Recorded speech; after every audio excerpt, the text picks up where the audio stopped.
नमस्कार मंडळी, श्री स्वामी समर्थ. मी संध्या माझ्या चॅनलमध्ये तुम्हा सर्वांचं खूप खूप मनापासून स्वागत करते. बघा मंडळी, येत्या 12 एप्रिल 2025 या दिवशी आहे चैत्र पौर्णिमा. या दिवशी आपल्याला आपल्या कुलदेवीची, आपल्या कुळाची देवी असलेली कुलदेवीची आपल्याला अतिशय प्रभावशाली अशी सेवा करायची आहे. त्याचबरोबर लवंगाचाही आपल्याला उपाय करायचा आहे आणि काही आणखीन उपाय करायचे आहेत. तर ते कसे करायचे, कधी करायचे हे जाणून घेण्यासाठी व्हिडिओ अगदी शेवटपर्यंत पहा. आणि जर तुम्ही माझ्या चॅनलवरती नवीन असाल तर चॅनलला सबस्क्राईब करा. तर बघा मंडळी, येत्या 12 एप्रिल 2025 या दिवशी सकाळी पहाटे 12 एप्रिलला पहाटे 3:22 चैत्र पौर्णिमा सुरू होणार आहे आणि 13 तारखेला पहाटे 5:52 पौर्णिमा समाप्त होणार आहे. त्यामुळे आपल्याला 12 तारखेलाच आपल्याला शनिवारी ज्या काही सेवा उपासना आपल्याला उपाय करायचे आहेत ते आपल्याला 12 तारखेलाच करायचे आहेत. तर बघा मंडळी, तर या दिवशी आपल्याला कोणत्या सेवा करायच्या आहेत, त्याचबरोबर आपल्याला आपल्या कुलदेवीची ओटीची सेवा करायची आहे. बघा मंडळी, ज्याप्रमाणे शारदीय नवरात्राला महत्त्व आहे त्याचप्रमाणे ह्या चैत्र नवरात्रालाही तितकंच महत्त्व आहे. म्हणून आपल्याला या दिवशी या सेवा आणि हे उपाय करायचे आहेत. तर बघा मंडळी, सर्वात अगोदर आपल्याला आपण दर पौर्णिमेला करतो तसं आपल्याला सत्यनारायण करायचं आहे. आता दोष काळामध्ये करायचं आहे. बघा, प्रत्येक पौर्णिमेला भगवान विष्णू व माता लक्ष्मीची सेवा केली जाते, म्हणून आपल्याला पौर्णिमेला सत्यनारायण करायचं आहे. आणि याच दिवशी आपल्याला आपल्या कुलदेवीची ही सेवा करायची आहे. बघा मंडळी, नुकतेच चैत्र नवरात्र झाले आहे आणि या दिवसामध्ये आपण आपल्या कुलदेवीची सेवा करतो. चैत्र पौर्णिमेपर्यंत आपण ज्यांना कुणाला बघा आपल्या कुलदेवीची सेवा करणं झाली नाही, काही कारणास्तव नाही झाली, तर त्यांनी चैत्र पौर्णिमेच्या दिवशी कुलदेवीची उच्च कोटीची सेवा करायची आहे. वर्षभर आपल्याकडून जर कुलदेवीची सेवा करणं शक्य नाही होत, म्हणून आपण शारदीय नवरात्रामध्ये आपल्या कुलदेवीची आपण उच्च कोटीची सेवा करत असतो. अगदी त्याचप्रमाणे आपल्याला चैत्र नवरात्रामध्येही आपल्याला ही सेवा करायची आहे. तर बघा, चैत्र नवरात्रामध्ये नाही झाली तर आता चैत्र पौर्णिमेच्या दिवशी आपल्याला अवश्य आवर्जून आपल्याला ही सेवा करायची आहे. तर काय करायचं बघा, सर्वात अगोदर आपल्याला आपल्या कुलदेवीचा टाक किंवा मूर्ती किंवा फोटो जर असेल तर आपल्याला फोटोवर अभिषेक करता येणार नाही, पण टाक असेल, मूर्ती असेल तर त्याच्यावर आपल्याला अभिषेक करायचा आहे. अगोदर पाण्याने करायचा, नंतर पंचामृताने करायचा आहे.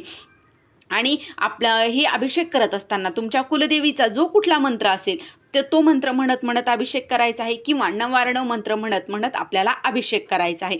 आणि त्यानंतर देवीची पंचोपचारे आपल्याला पूजा करायची आहे. बघा, त्यानंतर आपल्याला आपल्या कुलदेवीची सर्वात उच्च कोटीची सेवा म्हणजे दुर्गा सप्तशतीचा पाठ आहे. आणि दुर्गा सप्तशतीचे पाठ आता कसे करायचे, कसा वाचायचा हा पाठ, याचा व्हिडिओसुद्धा आपल्या चॅनलवरती आलेला आहे. जर तो तुम्ही नसला बघितला तर नक्की बघा. तर बघा, हा दुर्गा सप्तशतीचा पाठ बघा, बऱ्याच माझ्या मैत्रिणी आहेत ज्यांनी चैत्र नवरात्रामध्ये 7, 14, 28 असे पाठ केलेले आहेत. आणि तरीसुद्धा त्यांनीसुद्धा, आणि ज्यांना शक्य नाही झालं त्यांनीसुद्धा पौर्णिमेला आपल्याला दुर्गा सप्तशतीचा एक पाठ करायचाच आहे.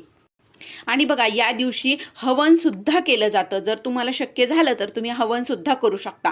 त्याचबरोबर या दिवशी आपल्याला 5 किंवा 7 सुवासिनींना बोलून त्यांना हळद कुंकू देऊन त्यांचाही आपल्याला मान सन्मान करायचा आहे. बघा मंडळी, बऱ्याचदा काय होतं ना, आपला जो कामं आहेत तर ती कामं होत नाहीत. अनेक अडचणींचा सामना आपल्याला जर करावा लागत असेल, कारण हे कशामुळं घडतं, आपल्यावर आपल्या कुलदेवीची कृपा नसल्यामुळं. कारण आपण त्यांचा योग्य तो मान सन्मान योग्य त्या वेळेला आपण करत नाहीत, म्हणून आपल्याला या गोष्टींचा सामना करावा लागतो. म्हणून आपल्याला या दिवशी चैत्र पौर्णिमेच्या दिवशी आपल्याला त्यांचा योग्य तो मान सन्मान करायचा आहे आणि त्यांची सेवा देखील करायची आहे. बघा, त्यामुळे आपल्याला जर शक्य झालं तर तुम्ही तुमच्या कुलदेवीचं जे मूळ स्थान आहे तिथे जाऊन सुद्धा तुम्ही त्यांचा आपल्या कुलदेवीचा मान सन्मान त्यांची सेवा करू शकता. पण शक्य नाही तर आपल्या घरी तरी आपल्याला करायचाच आहे. बघा मंडळी, ज्यांना दुर्गा सप्तशतीचा पाठ करणं शक्य नाही, कारण बघा दुर्गा सप्तशतीचा पाठ करायला 1.5 तास ते पावणे 2 तास लागतात, पण आता प्रत्येकाकडेच एवढा वेळ असतो असं नाही. मग ज्यांना शक्य नाही त्यांनी काय करायचं आहे, तर त्यांनी आपली जी नित्यसेवेचा ग्रंथ आहे त्यामध्ये सिद्धकुंजिका स्तोत्र दिलेलं आहे. तर हे सिद्धकुंजिका स्तोत्र तुम्हाला 11 वेळेस वाचायचं आहे. बघा, 11 वेळेस सिद्धकुंजिका वाचायला जास्तीत जास्त 15 ते 20 मिनिटं लागून जातात, पण एवढ्या वेळात हे वाचून होतं 11 वेळेस. आणि बघा, जर तुम्ही 11 वेळेस सिद्धकुंजिका वाचलं तर तुम्हाला 1 वेळेस दुर्गा सप्तशती केल्याचं पुण्य तुम्हाला मिळतं. त्यामुळे तुम्ही जर तुम्हाला दुर्गा सप्तशती करणं शक्य नाही आहे, पाठ करणं, तर तुम्ही सिद्धकुंजिका स्तोत्राचा पाठही करू शकता. त्याचबरोबर ललिता पंचक स्तोत्र आहे, हे देखील अतिशय प्रभावी असं स्तोत्र आहे. जर तुम्हाला शक्य झालं तर तुम्ही हे वाचू शकता, पठण करू शकता किंवा यूट्यूबवर लावून तुम्ही श्रवणसुद्धा करू शकता. त्यामुळे तुमच्यावर तुमच्या कुलदेवीचा अखंड कृपा आशीर्वाद राहतो आणि कोणत्याही अडचणीचा सामना तुम्हाला करावा लागत नाही. त्याचबरोबर त्यानंतर आपल्याला आपल्या कुलदेवीच्या टाकावर किंवा मूर्तीवर आपल्याला कुंकुमार्चनही करायचं आहे. अभिषेक झाल्याच्या नंतर तुम्ही लगेच कुंकुमार्चनही करू शकता. आता कुंकुमार्चन कसं करायचं बघा, अभिषेक झाल्याच्या नंतर देवीचा टाक आहे किंवा मूर्ती आहे तर ती बाहेर काढून घ्यायची, पुसून घ्यायची, ताम्हणात परत ठेवायची, ताम्हण स्वच्छ करून ताम्हणात ठेवायची आणि त्यानंतर 5ही बोटांनी कुंकू घ्यायचं किंवा 2 बोटामध्ये कुंकू घ्यायचं आणि नवार्णव मंत्र म्हणत ओम ऐं ह्रीं क्लीं चामुंडाय विच्चे नमो नमः असं म्हणत 108 वेळा म्हणायचं आणि ते कुंकू आपल्याला देवीच्या चरणापासून तर डोक्यापर्यंत आपल्याला वाहत वाहत जायचं आहे. असं आपल्याला कुंकुमार्चन करायचं आहे. अतिशय प्रभावी अशी ही सेवा आहे आणि आई भगवतीची सर्वात आवडती सेवा आहे. त्यामुळे ती नक्की तुमच्यावर प्रसन्न होणार आणि तुम्हाला कृपा आशीर्वाद देणार. त्यामुळे अवश्य तुम्ही या दिवशी कुंकुमार्चनही करायचं आहे. बघा, आता आपण श्रीयंत्रावरही अगदी याचप्रमाणे कुंकुमार्चन करत असतो आणि हे जे कुंकुमार्चन टाकावर करणार आहात हे कुंकुमार्चन तुम्ही सकाळी करून घ्या आणि सत्यनारायण झाला की आपल्या श्रीयंत्रावरही आपल्याला कुंकुमार्चन करायचं आहे.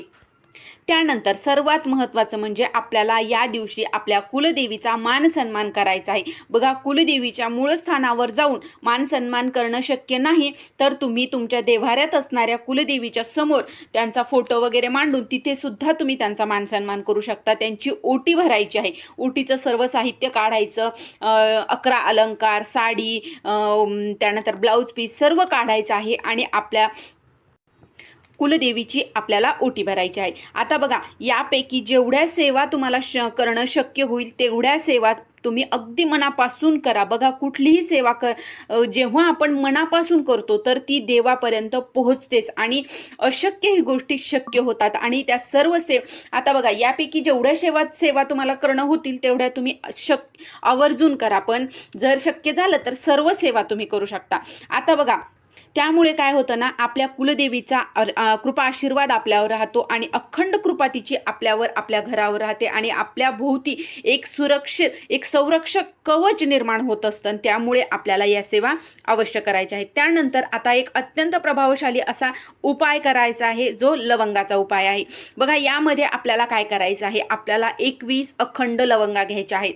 ज्या की लवंगा तुटक्या फुटक्या नाहीत, फुलाच्या, अशा 21 लवंगा घ्यायच्या आहेत आणि प्रत्येक लवंग आपल्याला हातामध्ये घ्यायची आहे. आपल्या कुलदेवीचा फोटो असेल, टाक असेल, तिथे आपल्याला ह्या लवंगा अर्पण करायच्या आहे. लवंगाचं अर्चन आपल्याला करायचं आहे.